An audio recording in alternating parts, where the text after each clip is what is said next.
आज की हमारी कहानी बैसाख स्नान की कहानी है। इस कहानी को अगर आप पीपल में या खेजड़ी में, तुलसी में बैसाख महीने में पानी डालते हो तो जरूर सुननी चाहिए।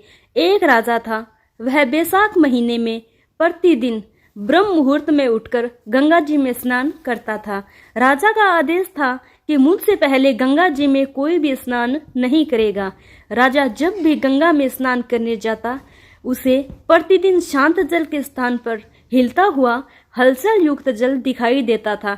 तो राजा को संदेह होता था कि निश्चय ही मुझसे पहले कोई प्रतिदिन गंगा जी में स्नान करता है।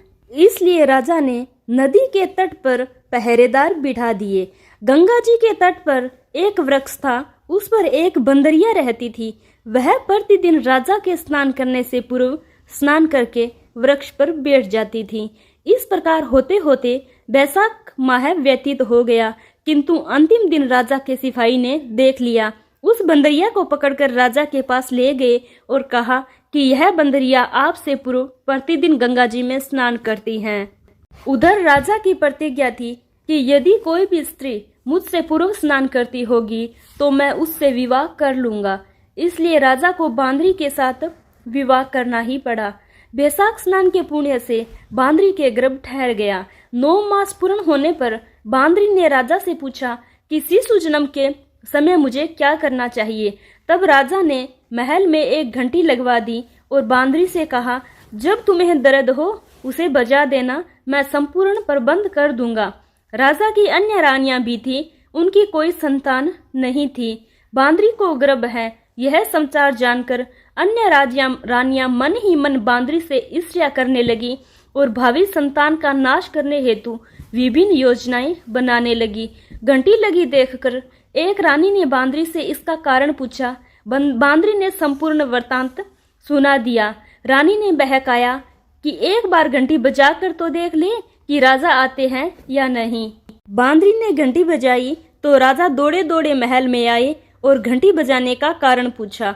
इस पर बांदरी ने उत्तर दिया कि मैंने तो रानियों के कहने पर घंटी बजाई थी। तब रानियों ने राजा से कहा कि यह तो पशु हैं और न जाने कितनी बार घंटी बजाएगी। इस प्रकार कहकर उन्होंने घंटी को हटवा दिया। कुछ दिनों बाद बांदरी के शिशु जन्म का समय आया तो उसने अन्य रानियों से पूछा कि मैं क्या करूं। तब रानी ने कहा, तुम आंख पर पट्टी बांधकर सो जाओ।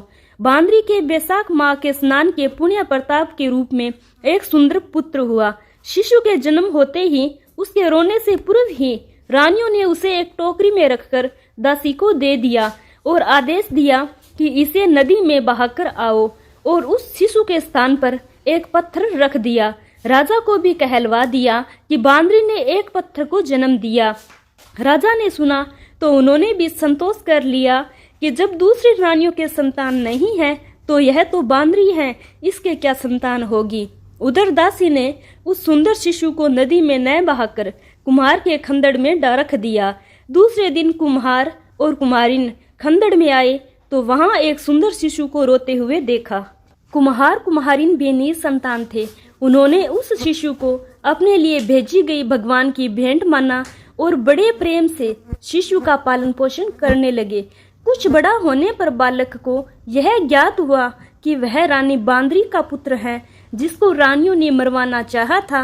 एक दिन वह बालक कुमार के बनाए हुए मिट्टी के हाथी घोड़े लेकर पनगढ़ पर जा बैठा और दासियों को देखकर कहने लगा, आओ रे मेरे मिट्टी के हाथी घोड़ों, पानी पियो। जब दासियों ने यह बात सुनी तो वह हंसने लगी और बोली, अरे मूर्ख, कभी मिट्टी के हाथी घोड़े भी पानी पीते हैं क्या?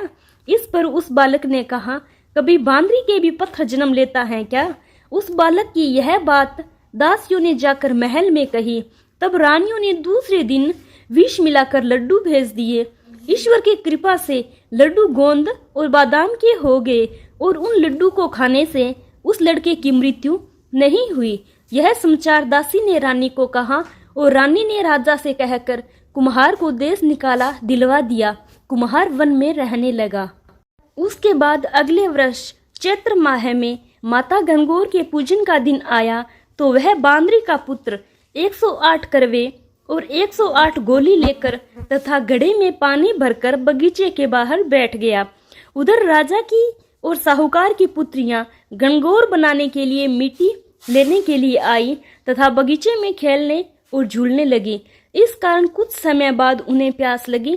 तब उन्होंने उस बांदरी के पुत्र से जल पिलाने के लिए कहा, तो उस बांदरी के पुत्र ने उत्तर दिया कि मेरे पास एक गोली है, उसे खाते जाओ और मेरे चारों ओर फेरे लगाती जाओ, तब मैं तुम्हें जल पिलाऊंगा। इस पर पहले तो कन्याओं ने मना किया, किंतु प्यास तीव्र होने के कारण मान गई। इस प्रकार गोली खाने और उस युवक के साथ फेरे लेने से वे सारी गर्भवती हो गई। बाद में जब उनके माता पिता को यह ज्ञात हुआ तो वह सभी कुमार के पास आए और संपूर्ण वृत्तांत सुनाया और कहा, तेरे पुत्र ने हमारी कन्याओं से विवाह किया है, अब तुम्हें इन्हें अपने पास रखना होगा। तब कुमार ने निर्धन होने के कारण असमर्थता व्यक्त की, तो कन्याओं के माता पिता ने बहुत सारा धन देकर अपनी कन्याओं को कुम्हार के घर विदा किया और कुम्हार के घर 108 बहुएं आ गई। कालांतर में उनके 108 पोते भी हो गए। कुम्हार ने समस्त नगरी को भोजन हेतु निमंत्रण दिया और राजा को भी बुलावा दिया। राजा के यहाँ से रानी बांदरी के अलावा सब भोजन हेतु पधारे। तब राजा राजकुमार राजा की आज्ञा लेकर बांदरी को लेने रथ पालकी लेकर गया और लाकर सभा में सबसे ऊंचे सैवरण आसन पर बिठाया। राजकुमार ने अपनी सभी पत्नियों को समझा दिया था कि बांदरी मुझे जन्म देने वाली माता है। एक एक बहू रानी बांदरी के चरण स्पर्श करती गई और एक एक सोने का सिक्का और पोते को गोद में देती गई। जब राजा और अन्य रानियों ने यह देखा तो कुम्हार के पुत्र से इसका कारण पूछा। रानियों को तो संदेह होने लगा था कि यह अवश्य ही बांदरी का पुत्र है, इसलिए रानी और रूठकर राजा को कहने लगी कि कुम्हार के पुत्र ने हमारा अपमान किया है और बांदरी का सम्मान किया है, हम लौट कर जा रही हैं। इधर राजा को पुत्र के जन्म का संपूर्ण रहस्य ज्ञात हो गया था, इसलिए उन्होंने रानियों को देश निकाला दिया और अपने सभी पुत्र वधू एवं पोत्रों को लेकर महल में आया और राजकुमार का राज तिलक हुआ। कुम्हार कुम्हारिन को राजकुमार ने महल में रहने के लिए निवेदन किया, किंतु वह नहीं माने। तब राजा ने उन्हें ढेर सारा धन दिया। बैसाख स्नान का इतना महत्व है तो सबको बैसाख स्नान करना चाहिए। बांदरी ने बैसाख स्नान किया तो उसे राजा का राज्य, पुत्र, बहुएं आदि सब कुछ प्राप्त हुआ। इस वजह से बांदरी को पुण्य दिया, उसी प्रकार सभी को देना। कहानी कहने वाले, सुनने वाले, बैसाख स्नान करने वाले और सबको देना।